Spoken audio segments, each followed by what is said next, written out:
todos e todas, bem-vindos a mais um Canabinal, o canal de notícias científicas dos canabinoides. Eu sou Helena Rodrigues e hoje nós vamos trazer um artigo muito importante que fala da doença de Parkinson e dos canabinoides. Mas o que é a doença de Parkinson, né?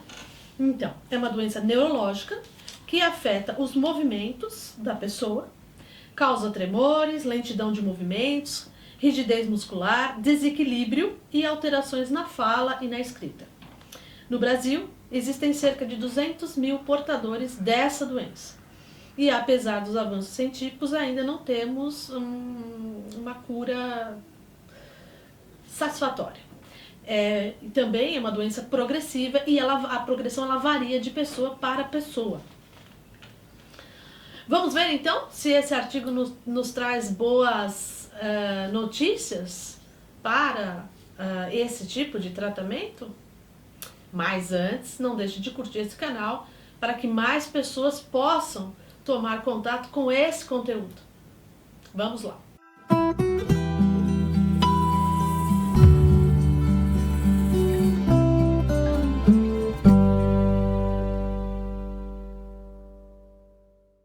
O título do artigo de hoje é Efeitos neuroprotetores do canabidiol na neurodegeneração dopaminérgica e acumulação de alfa-sinucleína em modelos de C. elegans na doença de Parkinson. Sim, tem vários termos que são complexos, mas nós vamos destrinchá-los ao longo desse episódio, ok? Ele foi publicado na revista Neurotoxicology em 2022 por autores de uma universidade da China. Parte desse artigo não está sendo apresentada aqui porque é um artigo muito longo, com muitos resultados, muitos dados. Eu escolhi trazer os dados mais importantes para que a gente consiga responder a pergunta, afinal, podemos tratar a doença de Parkinson com CBD e ter vantagens terapêuticas? É isso que nós queremos responder. Quem quiser ir além e tiver curiosidade, pode acessar o artigo aqui na sua íntegra e depois, se tiver alguma dúvida, a gente pode responder pelo nosso canal. Bem, os autores, eles começam o artigo explicando que uma das coisas que se observa entre os pacientes com doença de Parkinson é a degeneração, a falência, a morte de células situadas numa região do cérebro chamada substância negra. Como vocês podem ver no quadro aqui ao lado, existe uma região mais escura dessa substância negra, que em pacientes normais tem uma coloração escura, como eu já disse, e as pessoas que são acometidas por essa doença, essa mesma região ela é um pouco clara. Por quê? Porque faltam essas células, que produzem uma substância chamada dopamina. Então, essa substância, também conhecida como neurotransmissor, né, ela produz várias mensagens no cérebro. A falta ou a diminuição dessa substância, da dopamina, afeta os movimentos do paciente, provocando todos os sintomas que eu já falei. Então, nesse outro quadro, fica um pouco mais evidente isso, né? Na figura que está escrito normal, a gente vê uma descarga de um neurônio, né?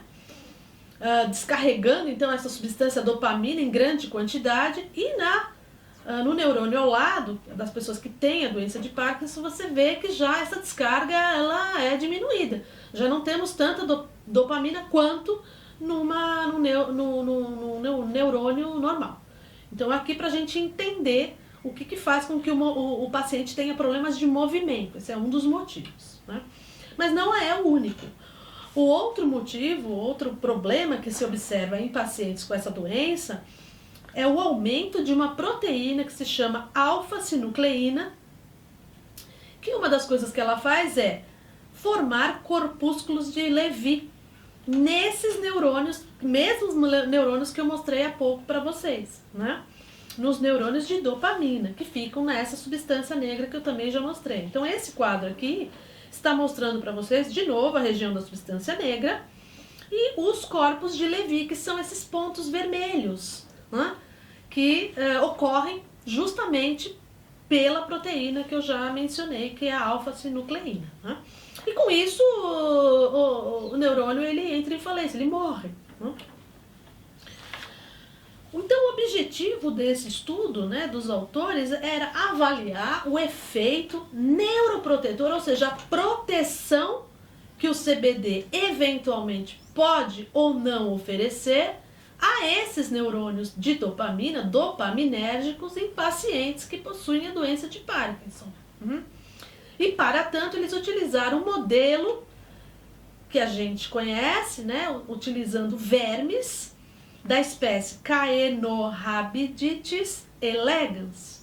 Então, esses vermes, eles são extremamente pequenos, eles medem cerca de 1 milímetro, são transparentes, e por serem transparentes, e um ciclo de vida rápido, facilitam muito os estudos, né? E por serem transparentes, é possível a gente observar o que acontece no seu sistema nervoso central sem que você tenha que dissecá-los.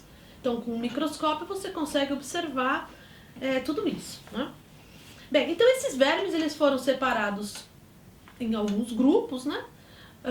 Mas dois principais eu quero deixar claro aqui, que um deles foi submetido a um agente neurotóxico. Então, uma substância que se chama 6-OHDA, uma neurotoxina, que é como se induzisse uma doença de Parkinson nesse grupo de vermes, né? E o outro grupo não recebeu essa neurotoxicidade, estava íntegro lá, né? Então, de modo que nós temos um desses grupos é um grupo controle.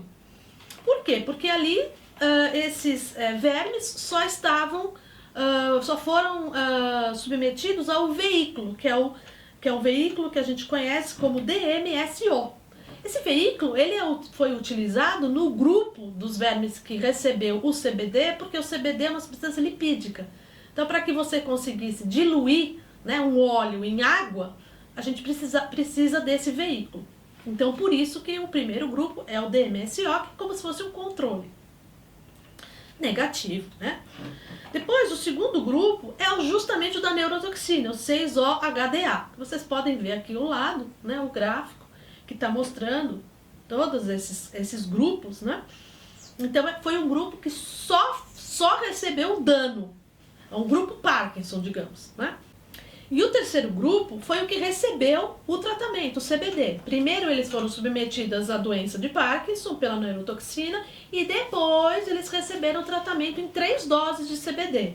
0,025 milimolar de CBD ou 0,05 ou 0,1 por 3 dias. Né?